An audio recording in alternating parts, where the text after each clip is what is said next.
चुका सारिखे पूर्ण वैराग्य ज्याचे वशिष्ठा परी ज्ञान योगेश्वराचे कवी वाल्मिका सारिखा मान्य ऐसा नमस्कार माझा सद्गुरु रामदासा. जय जय रघुवीर समर्थ.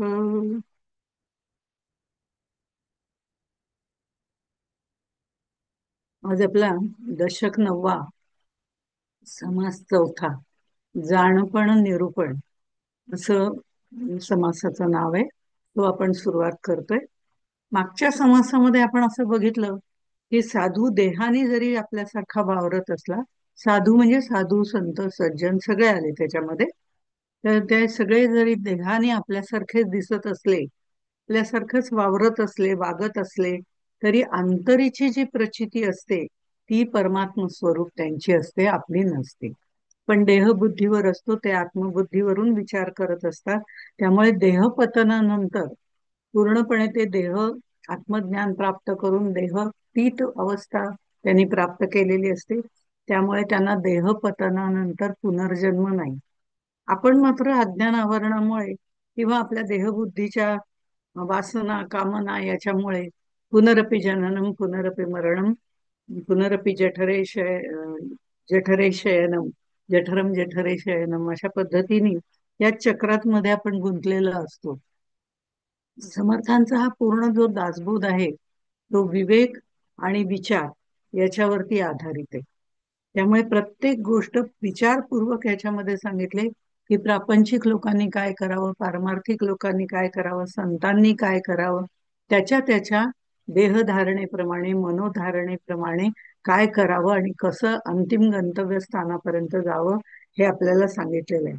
हा विवेक आणि विचार जो आहे तो परमार्थामध्ये आणि प्रपंचामध्ये दोन्हीकडे आपल्याला उपयोगी पडतो. अत्यंत विचारपूर्वक वागणं हे दोन्हीकडे उपयोगी पडतं. आणि या पद्धतीने विवेक विचाराने जो वागतो त्याचं भाग्य उदयाला आहे. त्याला जाणता पुरुष असं म्हटलेलं आहे. आणि जाणीव आणि नेणीव, जाणीव ही जाणत्या पुरुषाकडे असते. जाणता पुरुष म्हणजे ज्ञानी पुरुष आपल्या व्यवहारात आणि प्रपंचामध्ये किंवा परमार्थामध्ये सगळीकडे तो विवेक विचाराने वागतो, जाणीवपूर्वक वागतो, जाणतेपणाने वागतो, ज्ञानी रूपाने वागतो. त्याला यश प्राप्ती होते, भाग्य प्राप्त होते.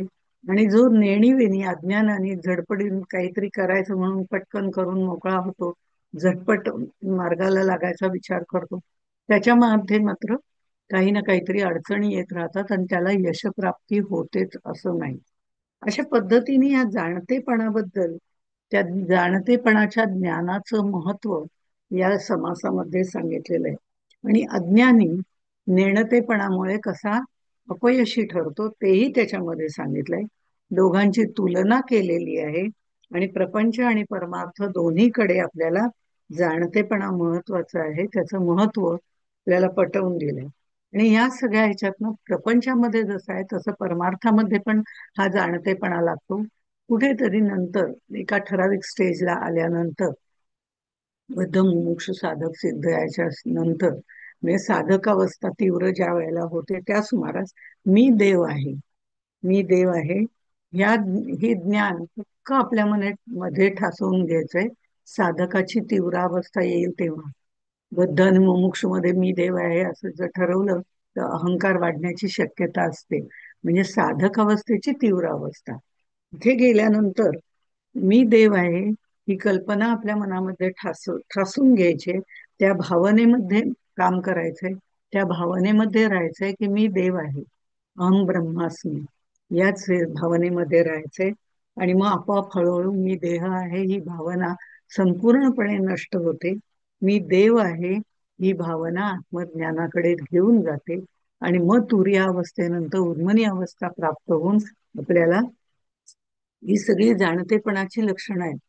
तुर्यावस्था प्राप्त होते, तुर्यावस्थेवरून उन्मनी अवस्था प्राप्त होते. ही वेगळी अवस्था नाही, याच्याबद्दल आपली चर्चा झालेली.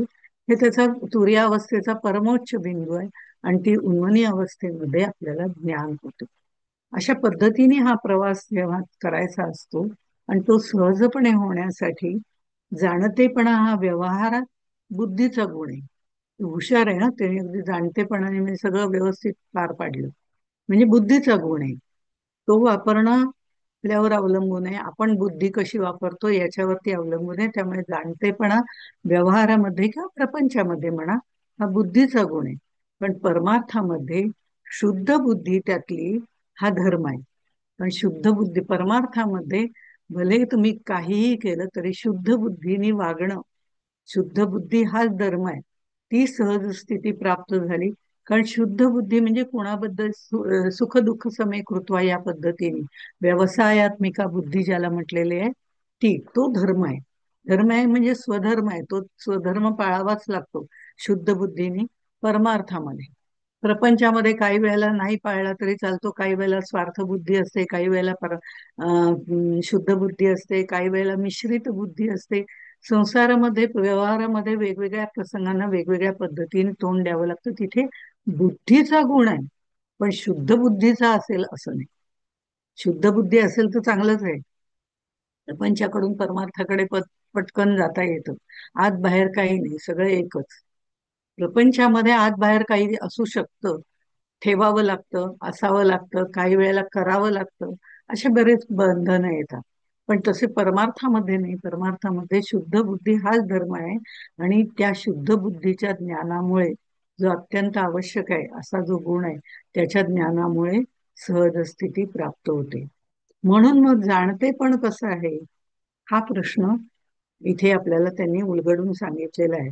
जाणता माणूस जो आहे त्याला उत्तम फल प्राप्त होते, भाग्य प्राप्त होतं आणि नेणीवेणी कर्म केल्यास त्याला त्याची खात्री नसते, फळ चांगलं मिळेलच याची खात्री नसते.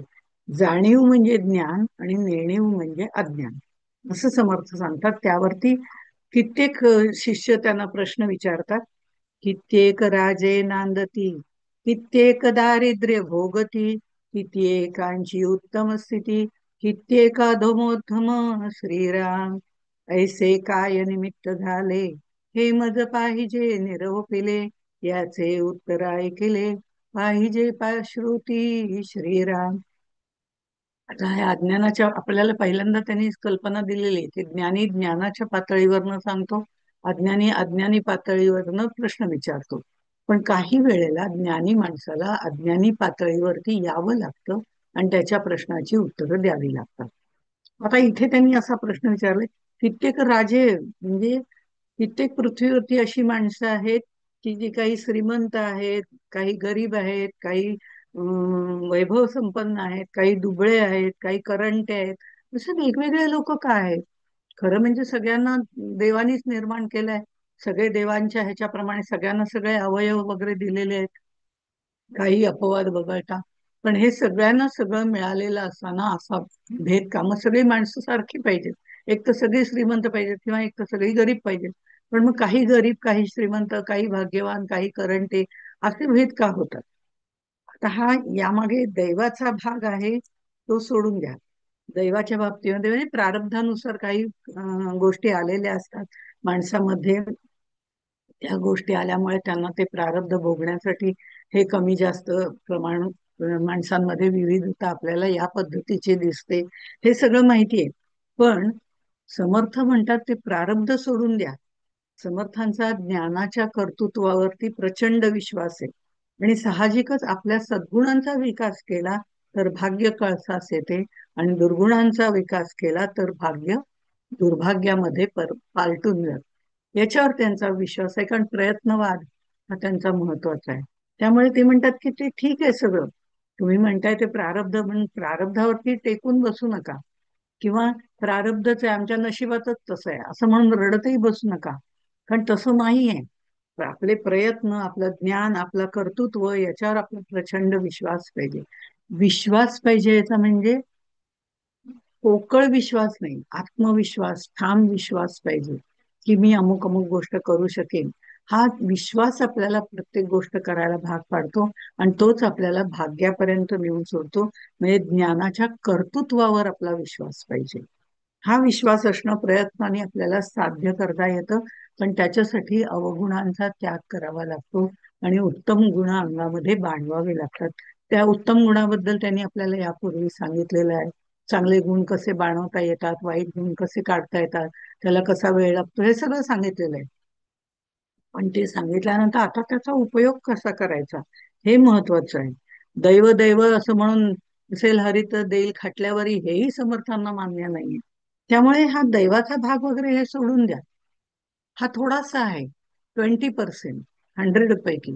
त्याचं कारण असं की कर्ता म्हणून गीतेमध्ये श्लोक आहे, अधिष्ठानन तथा कर्ता करणंच पृथक्विधम.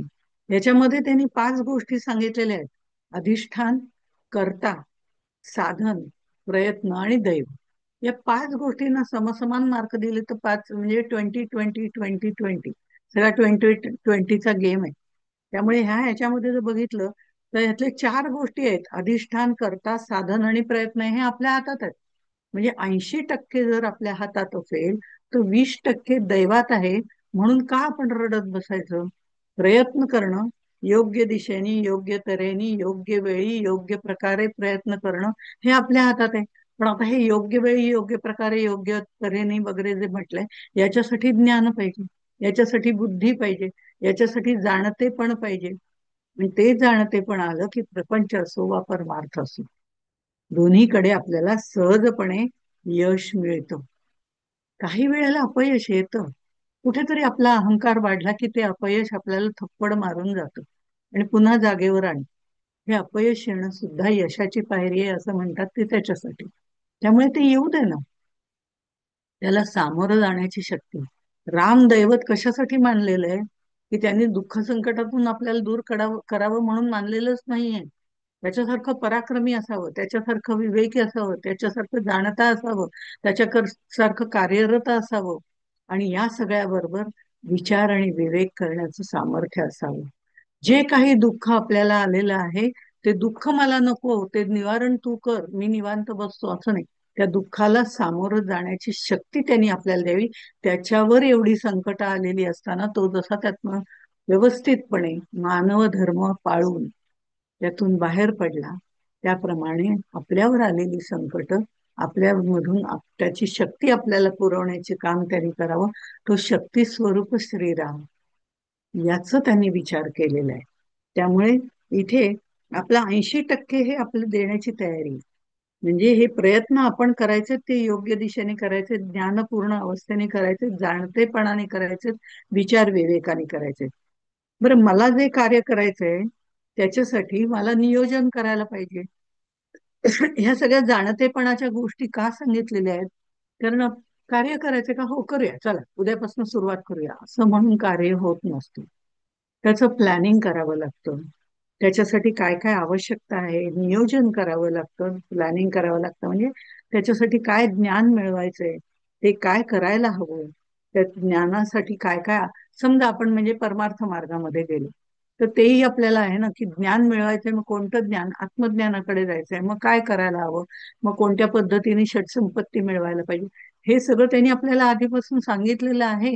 म्हणून आता पुढे जाणतेपणाचा उपयोग काय आहे आणि तो आपल्या आचरणात आणताना कसा करायचा, हे आता सांगितलेलं आहे. हे ज्ञान मिळवायचं असेल तर ते करायला काय काय योग्य प्रयत्न करायला पाहिजे, त्याच्यासाठी कोणती साधनं मिळवायला पाहिजे. ग्रंथ पाहिजेत का, प्रवचन ऐकायला पाहिजेत का, श्रवण करायला पाहिजे का, मनन चिंतन करायला पाहिजे का, मग यासाठी शांतपणाचा वेळ कसा काढता येईल, प्रपंचात राहून आपल्याला हे सगळं कसं करता येईल, हे ज्ञान असणं आवश्यक आहे. त्याचं ते एखादी गोष्ट आपल्याला, तर मला पंचदशी शिकायची असं मी म्हंटल, तर पंचदशी ग्रंथ तर मी मला शिकायचे बरं का, मला पंचदशी शिकायचे असं म्हणून होत नाही ना. मग पंचदशी हा ग्रंथ आणला पाहिजे, तो आधी वाचून बघितला पाहिजे. त्याच्यावरती कोणी मोठे मोठे वक्ते असतील त्यांची प्रवचनं ऐकली पाहिजेत. ते ऐकल्यानंतर त्यातलं ज्ञान आपल्याला घेता येत आहे का, ते कसं समजतंय का, ते समजल्यानंतर त्याचं मनन चिंतन करायला पाहिजे. अशा या सगळ्या गोष्टी प्लॅनिंग करून याच्यासाठी मला प्रपंचातून सुद्धा 1 तास 2 तास काढायला हवे. आणि तिथे मन एकाग्र करायला हवं. अर्धलक्ष प्रपंचात, अर्धलक्ष सगळ्यांचं सगळं आटपल्यावर मी दुपारी निवांत बसेन. म्हणजे मी माझ्यासाठी काहीतरी टाइम सेव्ह केला पाहिजे.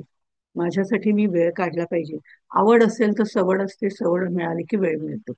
आवड असेल तर सवड मिळते, नाही तर मिळतच नाही. तशा पद्धतीने आहे. त्यामुळे मी कार्य करायचं ठरवलंच, नुसतं कार्य करायचं म्हणून धाडकन एखादं कार्य करायला सुरुवात केली तर त्याला अपयश येतं. व्यवस्थितरित्या नियोजन करावं लागतं. त्याप्रमाणे त्या पद्धतीचं साधन करावं लागतं. त्या पद्धतीने अभ्यास करावा लागतो. या सगळ्या गोष्टी प्रयत्न करावे लागतात. या सगळ्या गोष्टी केल्यावरती दैव कुठे जाणार आहे? आज थोडं लवकर मिळेल, कोणाला थोडं उशिरा मिळेल, कोण बैलगाडीतनं जात आहे, कोण विमानाने जात आहे, त्याप्रमाणे होईल. तिथे पोचायला वेळ लागेल, ते ज्ञान प्राप्त करायला वेळ लागेल. पण वेळ लागला तरी सुद्धा मार्ग योग्य असणं हे जाणतेपणाचं लक्षण आहे. त्याप्रमाणे आता हे जसं तसं प्रपंचामध्ये जसं आपण म्हणतो, मला पुरणपोळी करायची. अहो, पुरणपोळी करायची कशी करायची मला माहितीच नाही. पण ती रेसिपी बिसिपी सगळं काढलं आणि सगळे करायला, पण त्याच्यासाठी नियोजन आदल्या दिवशी करायला पाहिजे ना, की काय काय त्याला पदार्थ लागतात. डाळ लागते का, गूळ लागतो का, काय लागतं, कणिक लागते, त्याची साधन सामुग्री सगळी गोळा करायला लागते. ती केल्यानंतर त्याची कृती कशी लिहिली आहे त्याप्रमाणे कृती करावी लागते. प्रयत्न करावा लागतो. आणि थोडंसं आपलं ज्ञानही त्याच्यामध्ये टाकावं लागतं. तिथे कोणी असं सांगितलेलं नसतं की खाली गॅस लावा, त्याच्यावर तवा ठेवा आणि मग पोळ्या करा. कुठं सांगितलंय गॅस लावायला? तशाच पोळ्या केल्या म्हणून कुठे बिघडलं? तिथे कुठेतरी आपल्याला आजूबाजूचा अनुभव पण घ्यावा लागतो.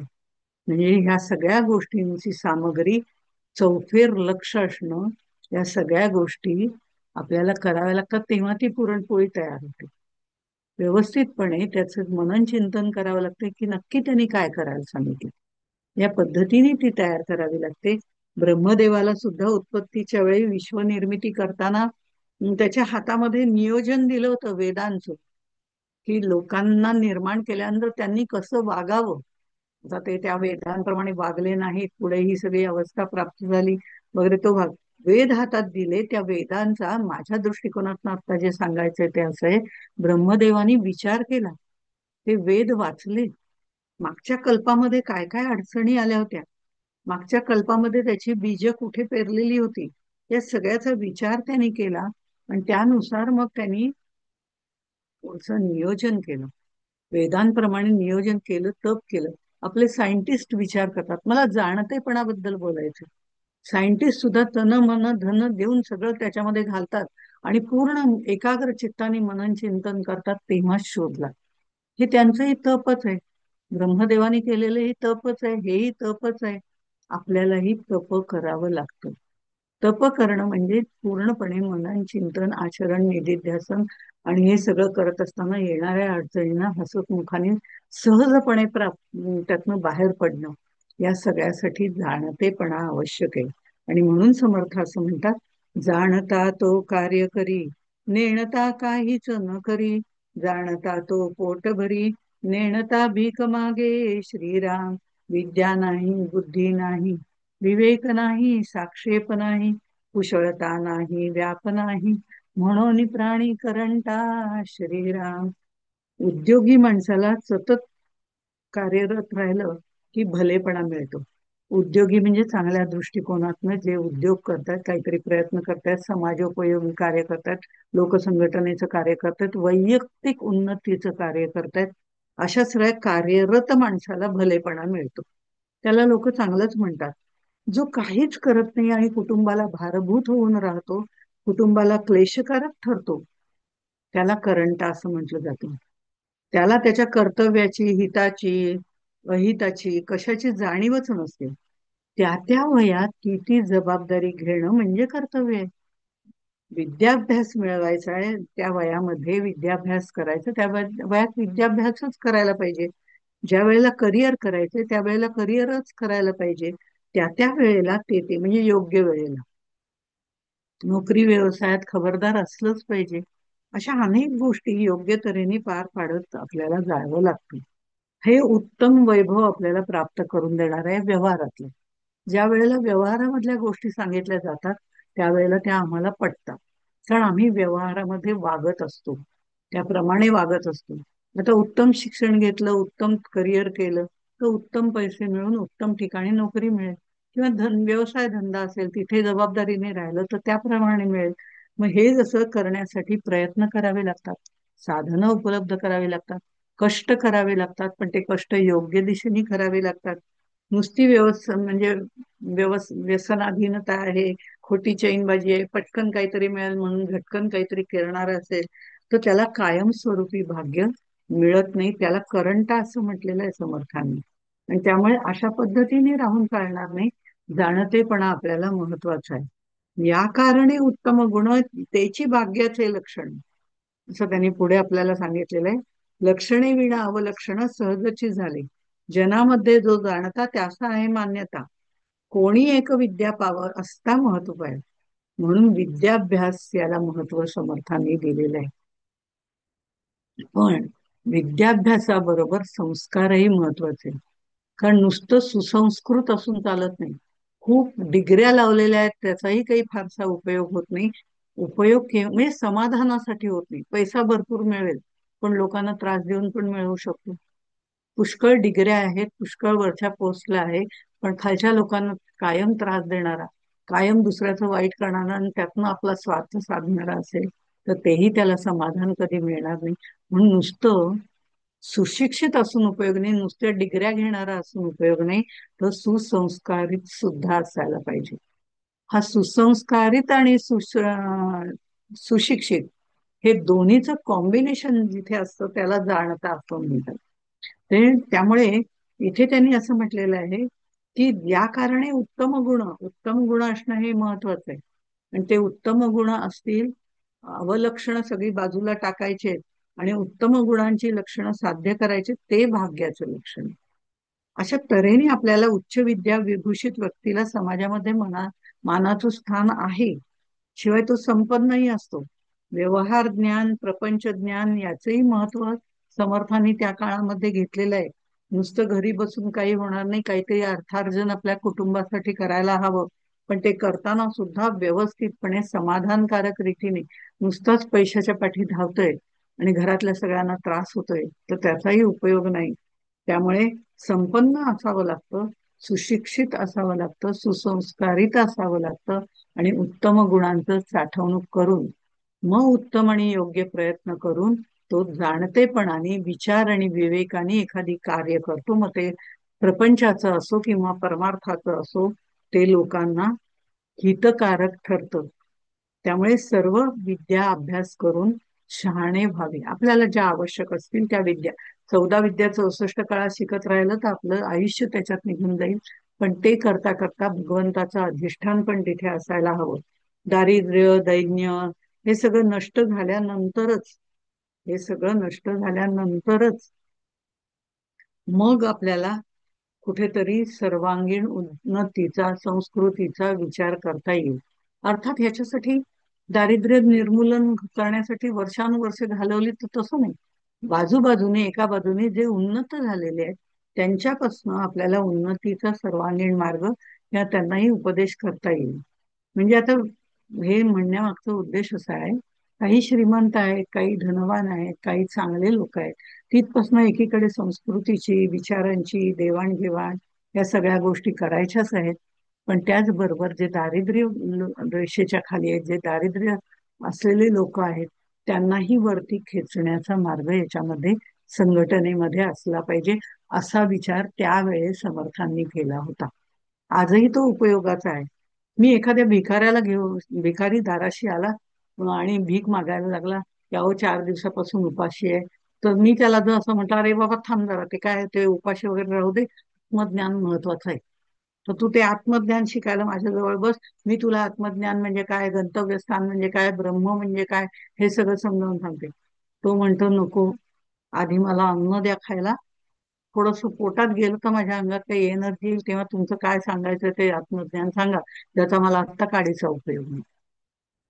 थोडस आपली संपन्नता असेल, थोडेस आपल्याला जरुरी पुरतं खायला प्यायला लिहायला, अन्न वस्त्र निवारा हे आपल्याला मिळत असेल तर हा विचार, ह्याच्यासाठी श्रीमंत असायची गरज नाही, याच्यासाठी भरपूर असण्याची गरज नाही, पण आवश्यकतेपुरतं जर मिळालं तरी या विषय सगळ्याचा आपल्याला जाणतेपणाने विचार करून आपलं भाग्य सुभाग्यामध्ये, उत्तम भाग्यामध्ये, सद्भाग्यामध्ये परावर्तित करता येतं. पण भाकरी म्हणजे विवेकानंदांचं वाक्य आहे ते सांगते, भाकरीची भ्रांत असणाऱ्या भ्रांत चित्ताला किंवा भाकरीची भ्रांत असणाऱ्या भ्रांतचित्त माणसाला वेदांत सांगणं धादांत खोटं आहे. आधी त्याचे पोट भुकेची व्यवस्था करा, त्याला 2 वेळचं खायला अन्न मिळू दे, मग तो विचार करू शकेल ना. कारण शेवटी जगणं हे आधी महत्वाचं आहे, आणि ते जगताना तो चांगल्या पद्धतीने जगावं. माझ्या पुरतं मला मिळू दे, पोटा पुरता पसा पाहिजे, नको पिकाया पोळी, अशा पद्धतीने हवं. तर ह्या पद्धतीने लोक ज्या वेळेला तयार होतील, दारिद्र्यातनं थोडंफार बाहेर पडतील, त्यावेळेला त्यांना संस्कृती, उच्च विचार, ह्या सगळ्या अपरमार्थ, या सगळ्या गोष्टी सांगायच्या, त्यांची ऐकण्याची शक्ती तयार होते. ऐकण्याची शक्ती असल्याशिवाय, श्रवण ही पहिली पायरी आहे, तुम्ही तिथपर्यंत जाऊच शकत नाही. 2 वेळचं तरी खायला त्यांना मिळालं पाहिजे. ही उन्नती, समाजाची सर्वांगीण उन्नती झाल्याशिवाय आपल्याला संस्कृती, संस्कृतीचा वारसा, आत्मज्ञान या गोष्टी लोकांना सांगता येत नाही. याचा पाया संत सज्जन घालत असतात. त्यामुळे संत सज्जन आपल्यातली अर्धी रोटी त्याला देतील, त्यालाही खायला देतील, आपल्याबरोबर त्याला बसवतील, खाता खाता 2 गोष्टी सांगून जातील. तेही ऐकण्याची त्याची मनस्थिती असेल, कारण यांनी आपल्याला खायला दिलेलं. मग त्याला नंतर आणतील, आता नुसतं भीक मागणं महत्वाचं नाही, काहीतरी कष्ट करणं. आपापच कष्ट केले की तुला 2 वेळचं खायला मिळेल. अमुक अमुक ठिकाणी कुठलंही काम करायला कधीही लाजू नये. मग ते कुठलंही झाडणे पुसण्याचं काम असू दे, नाही तर मोठं काम असू दे, देवकार्य असू दे, समाजकार्य असू दे, वैयक्तिक कार्य असू दे, पण कुठलंही काम हे कधीही कमीपणाचं नसतं. ते काम आपल्याला अनेक गोष्टी शिकवून जातं. झाडता झाडता आपल्यातली चित्तशुद्धी करायचं काम आपल्याला सहजपणे समजतं. हा कचरा काढतोय तसा आपल्या हृदयातला कचरा पण काढ, अशी विचारांची धारणा आपली बदलत जाते, जर आपण जाणते असू तर. त्याच्यासाठी श्रीमंतीची गरज नाही, त्याच्यासाठी गरीबच असायला पाहिजे असंही नाही. म्हणजे ह्या सगळ्या गोष्टी गरीब श्रीमंत याच्यावर अवलंबून नसतात, किंवा ह्या भाग्य हे सुद्धा आपल्या कर्तृत्वावर अवलंबून असतं, दैवावरती फार कमी, 20%. हे लक्षात ठेवून, आपुले स्वहित न कळे जना ते भोगती न नाना यातना. म्हणून इथे आपलं स्वहित काय आहे? आपलं स्वहित म्हणजे स्वार्थ नव्हे. आपलं हित साधता साधता आपल्या आजूबाजूच्यांचं पण भलं व्हावं, हीही वृत्ती त्याच्यामध्ये असली पाहिजे. या सगळ्या गोष्टी याच्यात सांगितलेल्या आहेत. आणि म्हणून ते म्हणतात, जैसी विद्या तैसी हवं, जैसी विद्या तैसी हवं, जैसा व्याप तैसे वैभव. आता आपण म्हणतो जैसा व्याप तैसा संताप, असंही काही ठिकाणी म्हटलेलं आहे. पण हे केव्हा? अजाणतेपणाने, अज्ञानाने केलं तर. खूप मोठा व्याप वाढवून ठेवला, कशाचं कशाला ज्ञान नाही, आणि मग त्याचा संताप व्हायला लागतो. पण जाणतेपणाने जो सगळा व्याप वाढवला, नियोजनपूर्वक वाढवला, आपल्या बुद्धीला पेलेला असा वाढवला, आपल्या बुद्धीला, आपल्या शारीरिक क्षमतेला जमेल असा व्याप वाढवला, तर त्याचा संताप कधी होत नाही, ते वैभव वाढत जातं. मग ते बुद्धीचं असो, शारीरिक असो, मानसिक असो, आर्थिक असो, कोणतंही वैभव असो, जैसा व्याप तैसे वैभव.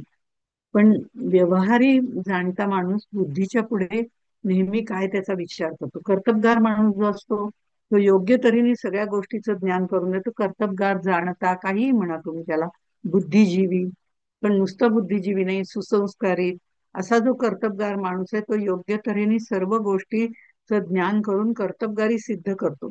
आणि ती कर्तबगारी करून आपलं वैभव वाढवतो, व्याप वाढवतो, नियोजनबद्ध सगळं करतो. त्यामुळे त्याला तो व्याप संताप ठरत नाही. पण नेणतेपणाने जर कार्य केलं, कार्य करायचंय म्हणून केलं, पाट्या टाकायच्या म्हणून टाकल्या, कुठेही विवेक नाही, विचार नाही, भराभरा करून मोकळे झाले, तर त्याचा मात्र संताप होऊ शकतो. हा जाणता आणि नेणता यांच्यामधला फरक आहे.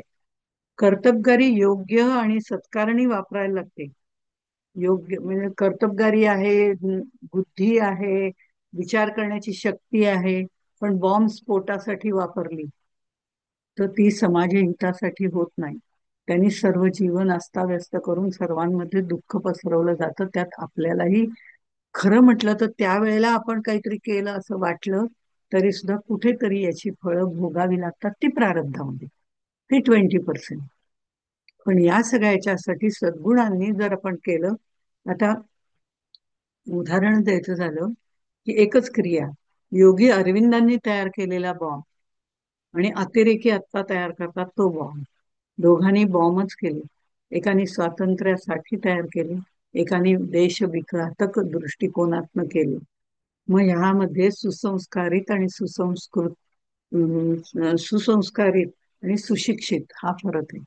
दोघांनाही बॉम्बचं ज्ञान आहे, दोघांनाही कार्य करायचंच आहे, दोघही कार्यच करतायत, पण ते एकाचं हिताचं आहे, एकाचं अहिताचं आहे. चांगल्या पद्धतीने केलेलं कार्य, वाईट पद्धतीने केलेलं कार्य, कार्य एकच असलं तरी त्याच्या मागची मनोभूमिका वेगळी आहे. म्हणून इथे त्यांनी असं म्हटलेलं आहे, हे जसं आहे तसं जाणता जो आहे, कार्य हे व्यवहारातली सगळी उदाहरणं झाली.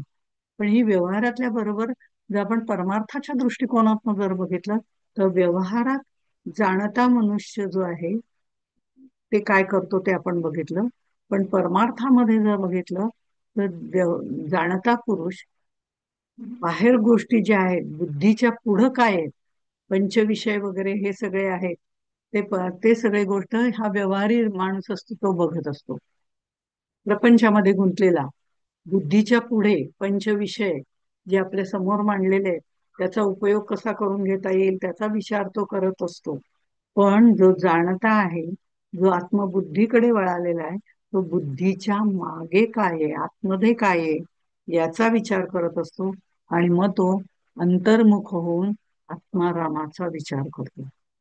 हा विषयांची हाव असेल तर आत्मसन्मुख होता येत नाही. पण बुद्धीच्या मागे काय आहे, त्याचा दाता कोण आहे, तो आत्मसन्मुख होतो. दोन्हीकडे त्याला जाणतेपणा येतो.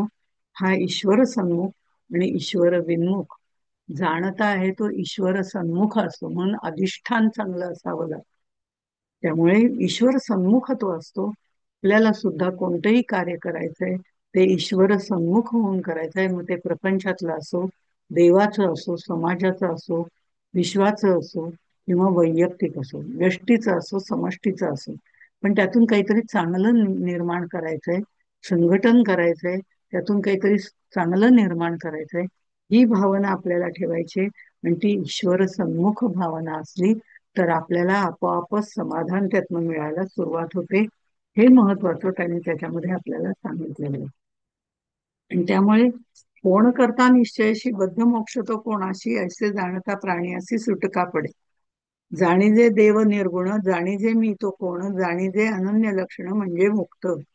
आता आचार विचार याच्यामुळे आपलं नॉर्मली आपलं स्वहित न जाणे हे जे म्हटलेलं आहे त्यांनी, आचार विचार आपले जर आपण निसर्गाच्या नियमाच्या विरुद्ध केले तर निश्चितपणे आरोग्याची हानी होते. हे व्यावहारिक झालं. पण निसर्ग सुद्धा दया क्षमा वगैरे कुठेही करत नाही. भूत भविष्य वर्तमान हे सगळं आपलं बिघडवून टाकतो. आपल्याला माहितीये की झाडं कापून टाकली, सिमेंटची जंगलं उभारली की त्याचे परिणाम आपल्यालाच भोगावे लागतात. त्यामुळे निसर्गाचा तोल सांभाळणं हेही आपल्याला जसं महत्वाचं आहे तसं हे जाणता जाणतो, हे नेणता जाणत नाही. तो फक्त पैसे कमावण्याचं बघतो.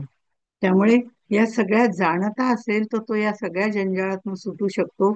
आणि अज्ञानाची अनिष्टता ओळखून त्याचं सगळं ज्ञान तो काय करतो, तो फक्त ज्ञानाची कास धरतो. पण तो अनिष्टता त्यातली जी आहे की आता आपल्याला काय पुढे म्हणजे वाईट गोष्टी भोगाव्या लागणार आहे त्याचा काही विचारच करत नाही. त्याला अज्ञानी असं म्हटलेलं आहे. पण ज्ञानी असतो तो विचारपूर्व विवेकाने प्रत्येक गोष्ट करत असतो. आणि तो नंतर आत्मात्म विवेक सुद्धा करतो, सारासार विचार करतो. हे सारासार विचार व्यवहारामध्येही लागतो आणि प्रपंचामध्ये म्हणजे आणि परमार्थातही लागतो. तसा आत्मात्म विवेक करून जाणता जो आहे तो मात्र भाग्यशाली होत असतो. त्यामुळे माणसाने हे देवाचे किंवा निर्गुण निराकारचे स्वरूप ओळखायला पाहिजे. आता आपण अध्यात्माच्या दृष्टिकोनातून ही सहज स्थिती बघतोय. त्यामुळे व्यावहारिक प्रपंचातल्या गोष्टी आतापर्यंत त्यांनी आपल्याला दिलेले दाखले दृष्टांत आपण पाहिले, पण ते सर्व बाजूला ठेवून आता न जाणता कोटीवरी साधने केली परोपरी तरी मोक्षाचा अधिकारी होणार नाही, असं त्यांनी म्हटलंय. हे देवाचं निर्गुण निराकार स्वरूप ओळखायचंय, मी कोण हे जाणायचंय, आत्मा परमात्मा यांचं ऐक्य करायचंय आणि मी तोच आहे हे पक्क बिंबवून शुद्ध स्वरूपाला जायचंय. हा सगळा प्रवास आपला अध्यात्माचा आहे. परमार्थातही अज्ञान असून चालत नाही, ज्ञान असावं लागतं. म्हणून ज्ञान सुद्धा नंतर मुरावं लागतं आणि आत्मज्ञान असावं लागतं. ज्ञान, विपरीत ज्ञान, अज्ञान आणि आत्मज्ञान असे सगळे टप्पे आपल्याला ओलांडावे लागतात. आणि त्यासाठी योग्य प्रयत्न करावा लागतो, साधन चतुष्टय तयार करावं लागतं, चित्ताची शुद्धी करावी लागते. आणि हे सगळं करून आपल्याला जी काही साधनं कुठे जप करायला सांगितलंय, कुठे नामस्मरण करायला सांगितलंय, नवविधा भक्तीपैकी काही करायला सांगितलंय, पण हे सगळं करताना न जाणता कोटीवरी साधने केली परेपरी तरी मोक्षाचा अधिकारी होणार नाही. हे सगळं जाणून जाणतेपणाने करायचंय, न जाणता करायचं नाही. सांगितलंय ना तसं करा असं नाही, पण प्रत्येक गोष्ट जाणून घ्या. ती जाणून घेऊन निसंशय ज्ञान प्राप्त त्याच्यासाठी आपल्याला करायचंय. त्याच्यामध्ये भाव नक्की हवा. हे प्रत्येक गोष्ट जाणून घ्यायचे, पण ती भाव जो हवा तो सुद्धा ज्ञानयुक्त भाव हवा. भोळा भाव समर्थांना मान्य नाही. प्रत्येक गोष्ट आपल्याला माहिती करून घ्या, त्यामागचं तत्व माहिती करून घ्या, त्यामागचा विचार विवेकाने करा आणि मग साधन करायला सुरुवात करा. आणि हा सगळा विचार विवेक करता करता आपली बुद्धी शुद्ध होते आणि त्याप्रमाणे आपण अनेक प्रकारची साधनं केली. त्यातलं कुठलंही एक साधन केलं तरी चालतं. नाही तर अनेक प्रकारचे, ह्यानी हे सांगितलं म्हणून ते करा, त्यांनी ते सांगितलं म्हणून ते करा, असे 17 धोंड्यांवरती पाय ठेवले आणि आपल्याला त्यातलं मर्मच जर कळालं नाही की हे साधन कशासाठी करतात, त्यांनी सांगितलं म्हणून मी केलं, अशा पद्धतीने जर केलं तर त्याचा उपयोग होत नाही. न जाणता कुठलीही गोष्ट करायची नाही, जाणतेपणाने सगळ्या गोष्टी करायच्या. म्हणून कोटीवरी साधने केली परोपरी, खूप केली पण नुसतं कर्मकांड होईल. त्याच्यामध्ये भक्ती जरी लावली, भक्ती कर्मयुक्त होईल. ते कर्मकांड करू नये असं नाही, त्या कर्मकांडातनच आपल्याला ज्ञान प्राप्त होण्याची पण शक्यता. पण म्हणून नुसतं कर्मकांड करू नये, त्यामागचं तत्व पण समजून घेतलं पाहिजे. निर्गुण परमात्म्याला न जाणता अशा प्रकारची साधनं करून मोक्षाचा अधिकारी होता येत नाही. आपण म्हणतो तू सावत्या माळा कारणे, अरणी गेलास धावून अरण होते 8 कोस होते, मी तर तुझ्या देवळात उभा आहे तरी तू मला पावत नाही. त्या सावत्या माळा करता तू इतक्या लांब गेला. अरे, पण तो इतक्या लांब गेला, त्या सावत्या माळ्याचा भाव, त्याच्या मागचं तत्वज्ञान, भले त्याचं तत्वज्ञान बोली भाषेतलं असेल, पण त्यांनी त्या तत्वाला जाणलं होतं. जीवभूते शिवपूजा, चित्तशुद्धी या सगळ्या गोष्टी त्यांनी मनापासून केलेल्या होत्या. बैठक बसवलेली होती आणि सहजपणे तो त्याला हाक मारला तरी देव तिथे धावत जात असो. कारण तो देव म्हणायचा मी दुसरीकडे कुठे नाही, त्याने मला बांधूनच ठेवलंय, मी त्याच्याच हृदयात आहे. असा आपल्या हृदयात देव स्थानापन्न होईल. मारुतीसारखा दास, त्याला उगीच म्हटलेलं नाही, हे दास्यत्व जेव्हा आपल्यामध्ये येईल, आपण पूर्णपणे त्याला समर्पित होऊ, ती आत्मनिवेदन भक्ती आपली होईल, तेव्हा आपल्याला जे करू आपलं कर्म ते भगवत स्वरूपच होईल. आणि मग आपल्याला भाव मी करूने अकर्ता हा भाव तिथे निर्माण होईल. कासयाने पूजा करू केशी राजा, हे कशाने पूजा करू? तुझी पूजा करायला तूच सर्वत्र भरलेला आहे. पाणी घेतलं तरी तुझंच पाणी आहे, पण तूच निर्माण केलेली ही गंगा आहे. प्रत्येक नदी ही गंगा स्वरूपच आहे. मग ते गंगेचं पाणी आणलं काय आणि इथल्या नदीचं पाणी आणलं काय, इथल्या निर्झराचं पाणी आणलं काय, काही फरक पडत नाही. हे सगळं तुझंच आहे. फुलाने पूजा करू म्हटलं तर फुलांची निर्मिती सुद्धा केलेली तूच आहे. आणि मी तुझी पूजा करणारा कोण आहे? माझी निर्मिती सुद्धा तूच केली. कासयाने पूजा करू केशी राजा. पण मग हे सगळे भाव आपल्यामध्ये असले की पत्रम पुष्पम फलम तोयम, ही सगुणाची पूजा करताना काय आपल्याला अवेलेबल असेल ते घेऊन मनापासून पूजा केली आणि मानस पूजेमध्ये आपल्याला हवं तेव्हा अर्पण केलं. पण तो भाव ते चित्त, ते शुद्ध चित्त, ती अंतर्मुख झालेली बुद्धी आणि त्याच्यामध्ये प्रतिष्ठापित झालेली ती मूर्ती, या सगळ्या गोष्टी असेल तर ती मानस पूजा परिपूर्ण होती. रामकृष्ण परमहंस पूजा करत होते त्यावेळेला त्यांनी अशीच कुठली तरी फुलं आणली होती आणि ते फुलांनी पूजा करत अशीच कुठली तरी, म्हणजे त्यांना जी तिथे सापडली आजूबाजूला बागेमध्ये ती साधी बिनवासाची कुठली तरी फुलं जी मिळाली, पण ते एकरूप होऊन पूजा करत होते. आपल्याच डोक्यावरती ते फुलं नंतर उधळायला लागत होते, कारण ते स्वतः आत्मस्वरूपच होऊन जात असत. हा भाग नंतरचा झाला.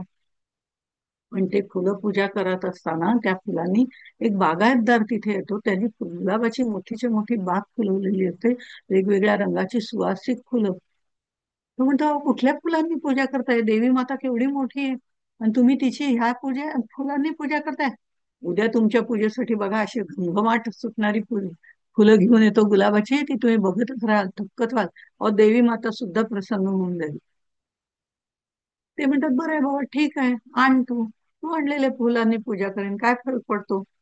मी पूजाला फुलं आणतो, मी फुलं पिकवलीत, मी बागायत केली त्याची, वासांची फुलं आहेत आणि ती ते घेतल्यानंतर देवी प्रसन्न होईल, संतुष्ट होईल." हा सगळा अहंकाराचा भाग तिथे होता. त्याने ती फुलं घेऊन आला टोपल्यांमधनं, वेगवेगळ्या रंगाची, वेगवेगळ्या वासाची, तो सबंध मंदिर त्या वासाने भरून गेलं. पण रामकृष्ण परमहंसाने फूल उचललं, असं असं करून व्हायला लागले की सगळ्या पाकळ्या पडायच्या. सगळ्या पाकळ्या पडत राहायच्या. एकही फूल त्या देवीला चढलं नाही. कारण तिथे अहंकाराने तो उभा होता की आज देवीची पूजा काय मस्त होईल आणि ती माझ्या गुलाबाच्या फुलांनी होणार आहे. कासयाने पूजा करू केशी राजा. हा अहंकार जेव्हा त्याचा निष्ठ झाला, सगळी फुलं तो म्हणे मी सगळी ताजी सकाळी तोडून आणली आणि आज सगळी फुलं पडतायत. असं माझ्याकडनं कधी होत नाही हो. किती लोकांच्या देवळांमधनं मी पाठवतोय, त्यांच्या पूजे करतात, ते विशेषत्वाने नेतात, आणि आज हे असं का होत आहे? आता हे शेवटचं एक फुल राहिलं, ते तरी देवीने स्वीकारावं.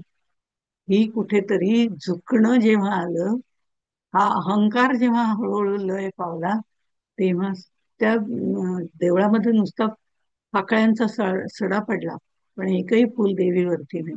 हे शेवटचं फुल तिच्या मस्तकावर चढलं, तेव्हा ते म्हणले, हा अहम पहिल्यांदा विसर्जित कर. मी कोणत्या फुलाने पूजा करतो हे महत्वाचं नाहीये. त्या फुलं पत्रम पुष्पम फुलंतोयम, गीतेमध्ये श्लोक आहे, त्याच्याप्रमाणे भावही तितकाच महत्वाचा आहे. मनातली चित्तशुद्धी महत्वाची आहे. त्या देवीशी मी देव आहे, तू देव आहेस, आपल्याला एकरूप व्हायचंय, ही सगळ्या भावना पण तिथे असायला पाहिजे. हे ज्ञानप्रधान कर्मावरती समर्थांनी भर दिलेला आहे. म्हणून ते म्हणतात भाव तोची देव, हे महत्वाचं आहे. आणि हे सगळं करताना जाणत्यास कळे वर्म, नेणत्याचे खोटे कर्म. सकळ काही धर्म, धर्म जाणता कळे. जाणत्याला हे रहस्य कळलेलं आहे, त्यामुळे त्याला कधीच प्रश्न पडत नाही की फुलं कोणती आहेत, पाणी कोणतं आहे, मग मी आता हे फुल वाहू का ते फुल वाहू, मग आज पांढरच फुल शंकराला व्हायला पाहिजे, आज सोमवार आहे पण ते नाही, आता काय करू? मनाने व्हा ना. मनाने पाहिजे तेवढी पांढरी फुलं, अगदी सुवासिक फुलं, पाहिजे तो हार आहे त्या पद्धतीने वाहता येतो. पण ती मानस पूजा करण्याकरता जाणता स्थिर बैठकीवर बसलेला असतो, आणि अज्ञानाला ती बैठक स्थिरच करता येत नाही, कारण त्याची साधन चतुष्टयाची बैठकच स्थिर झालेली नसते.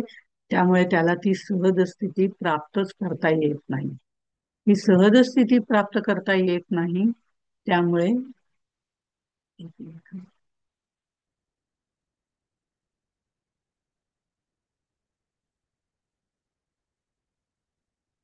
ही सहज स्थिती प्राप्त करता येत नसल्यामुळे तो परिपूर्ण अवस्थेला जात नाही, अध्यात्माच्या सुद्धा.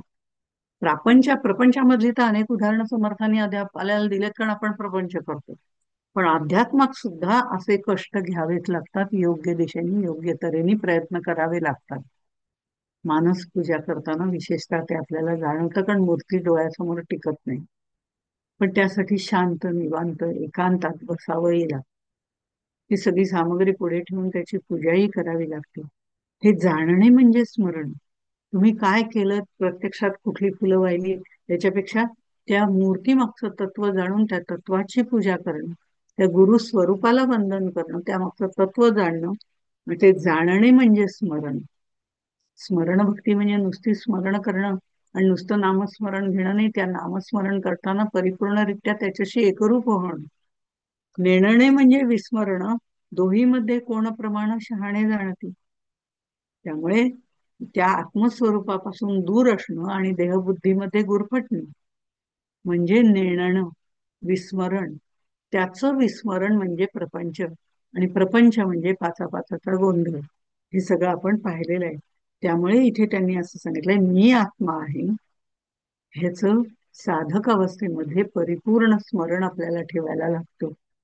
मी आत्मा आहे, मी आत्मस्वरूप आहे, जो माझ्या पिंडात आहे तोच ब्रह्मांडात आहे. मी आत्मस्वरूप आहे, तेच ब्रह्मांडामध्ये चराचरात भरलेलं आहे, त्यालाच परमात्म स्वरूप असं म्हणतात. म्हणून मी आत्मा आहे, आधी पिंडाचा विचार करून ब्रह्मांडाचा विचार करायला जायचं. अशा पद्धतीने विचारपूर्वक विवेकाने प्रत्येक गोष्ट करायची आहे. त्याला जाणता असं म्हणतात. तो अध्यात्मातला पण जाणत आहे. आणि समर्थ या जाणत्या पुरुषालाच आदर्श पुरुष मानतात. जो जाणता पुरुष आहे म्हणजे उत्तम पुरुष आहे. उत्तम म्हणजे सर्व गुणांनी युक्त अशा पद्धत. उत्तम म्हणजे गीतेतला उत्तम पुरुष नाही, तिथपर्यंत पोचायचंय अजून आपल्याला. आता अहम ब्रह्मास्मी पर्यंत आलेलो आहोत. आणि ही ठाम बैठक आपली झाली पाहिजे. मी आत्मा आहे याचं स्मरण म्हणजे देवाचं स्मरण, आणि मी देव आहे याचं स्मरण म्हणजे आत्म्याचं विस्मरण आहे. म्हणून ज्ञानी लोकांना स्वस्वरूपाचा लाभ घेता येतो. ते समाधीमध्ये असताना त्यांच्या स्वस्वरूपाचा लाभ घेऊ शकतात. मी ब्रह्म आहे या द्वैतामध्ये पण ते राहू शकतात, जरी समाधी असली तरी. त्याच्यामध्ये द्वैताचं उन्मनी अवस्था झाल्यानंतर एकरूपत्व यायला सुरुवात होते. म्हणून तिथे त्यांनी उन्मनी अवस्था ही वेगळी अवस्था नसली तरी त्याची परमोच्च सीमा, परमसीमा किंवा चरमसीमा गाठली जाते.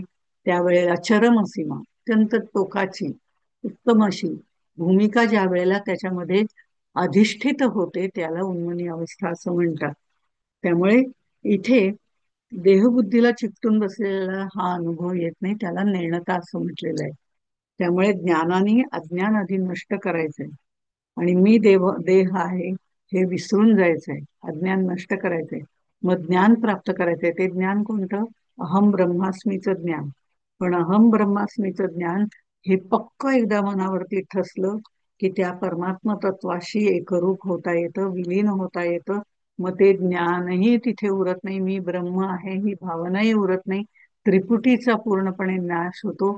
द्रष्टा आणि दृश्य एकरूप होऊन जातं. म्हणजेच पण मागच्या ह्याच्यात म्हटलं होतं की मी आधी अर्थरूपाने शास्त्र प्रचिती, ग्रंथ प्रचिती हे सगळं घेतलं. त्या शब्दांमध्ये मी एकरूप व्हायला सुरुवात झाली.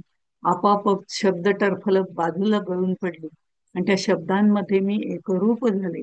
आणि त्या शब्दांशी एकरूप झाल्यानंतर ते शब्द निशब्द झाले.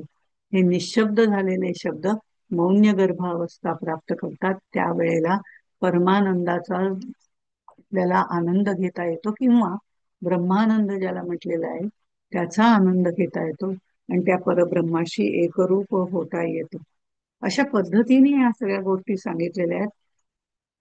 इथे आपल्याला आणखीन एक गोष्ट त्यांनी सांगितलेली आहे की मी आत्मा आहे वर. छांदोग्य उपनिषदाचं एक उदाहरण पण त्यांनी दिलेलं.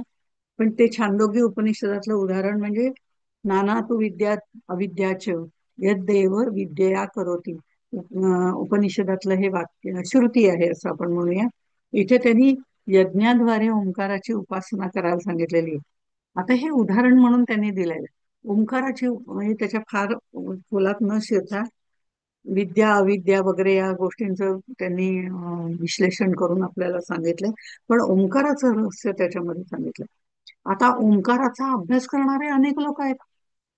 ओंकाराचा अभ्यास करणारे, पण त्यातला विचार विवेकाने मनन चिंतन शब्दरूप होऊन अर्थरूप होऊन त्या शब्दाशी एकरूप होणारे, आणि त्याच्याशी एकरूप होऊन ओंकार अकार उकार मकार या मात्रांचा मतितार्थ जाणणारे सगळेच लोक आहेत.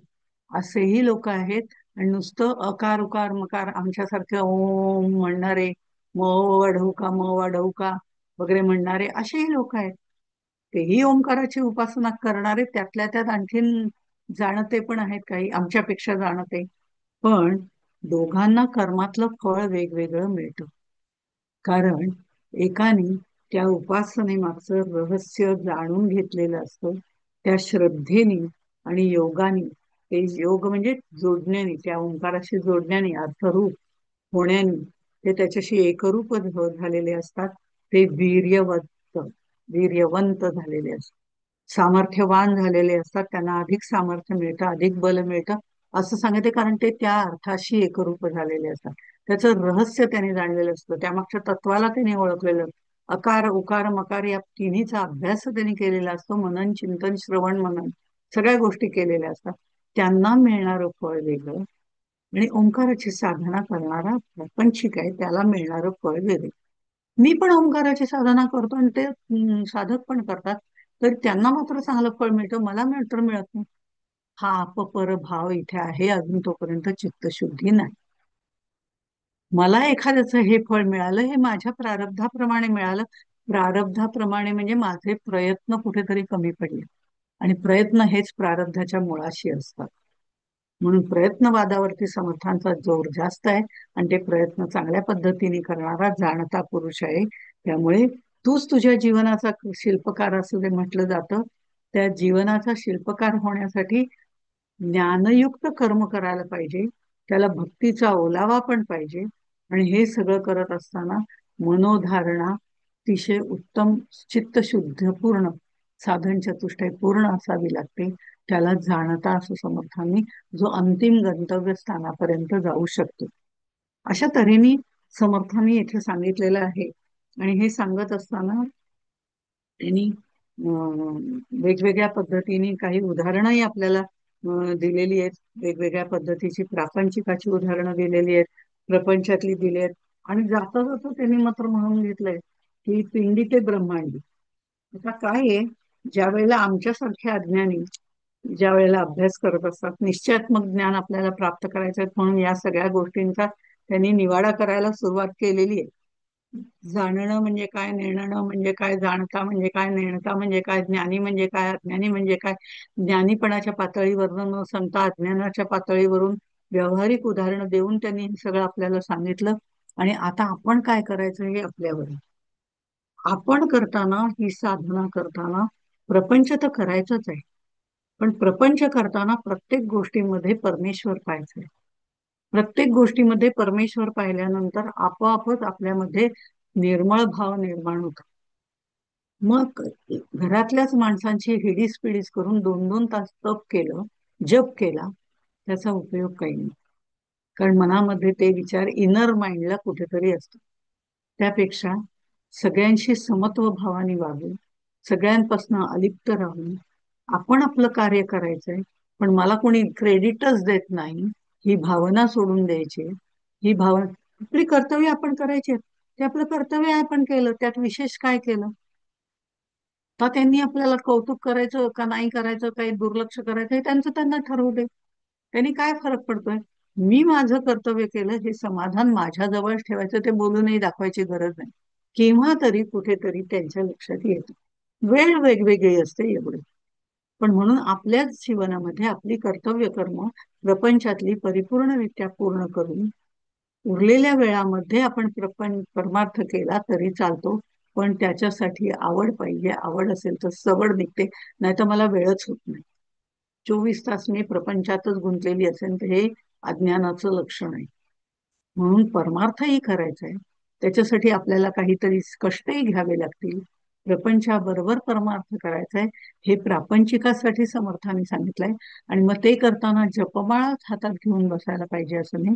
प्रत्येक सत्कृत्य आणि त्याला भगवंताचं अधिष्ठान, मी करुणी अकर्ता ही भावना, त्यांनी माझ्याकडनं करवून घेतलं म्हणून आजचं सगळं छान झालं, हेच त्याची सगळ्यात शेवटी झोपताना केलेली आठवण.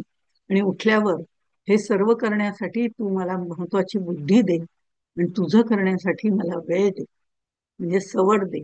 आपोआपच कामं भरभर आटपतात. त्याच्या हातात एकदा सूत्र दिलं की प्रपंचाची कर्तव्य पाडता पाडता मी माझा प्रपंच नंतर परमार्थही करायचंय. सायमल्टेनियसली जसा जसा वेळ मिळेल तसा तसा उरलेल्या वेळात मी प्रपंचाबरोबर परमार्थ करीन. आपोआप लोकांना सवय होऊन जाते की आईची आता अमक्याची वेळ आहे, आईची आता तमक्याची वेळ आहे. मग त्याच्या आधी आई हे करतेस का नंतर करतेस असं ऍडजस्टमेंट सुरू होते. आपल्याला सवडच सवड मिळायला सुरुवात होते. हळूहळू त्या दिशेने, योग्य दिशेने, योग्य तऱ्हेने, कुठेही चिडचिड न करता, कुठे त्या आजनं मला दिवस चालता बोलता उठता बसता खाता पिता नामस्मरण मनातल्या मनात करू शकताय ना. स्वयंपाक करता करता आपलाच ताटाचा नैवेद्य, भले सगळे जेवले असतील, ऑफिसमध्ये गेले असतील, खाणं झालं असेल, आपल्या जेवताना आपला ताटाचा नैवेद्य दाखवायला काय हरकत आहे की देवा चल बाबा आता जेवायला बसूया बरं, सगळ्यांचं सगळं आटपलंय. ही आपल्या मनोधारणा आपली हळूहळू सुरू आहे. याच्याबद्दल आपण बरंचसं बोललेलो आहोत पूर्वी. ही मनोधारणा जाणतेपणाने करून हळूहळू आपल्याला सवड मिळायला सुरुवात होते. हळूहळू प्रपंचातनं आपलं अंग आपल्याला काढून घेता येतं आणि काय महत्वाचं काय नाही हे ठरवता येतं.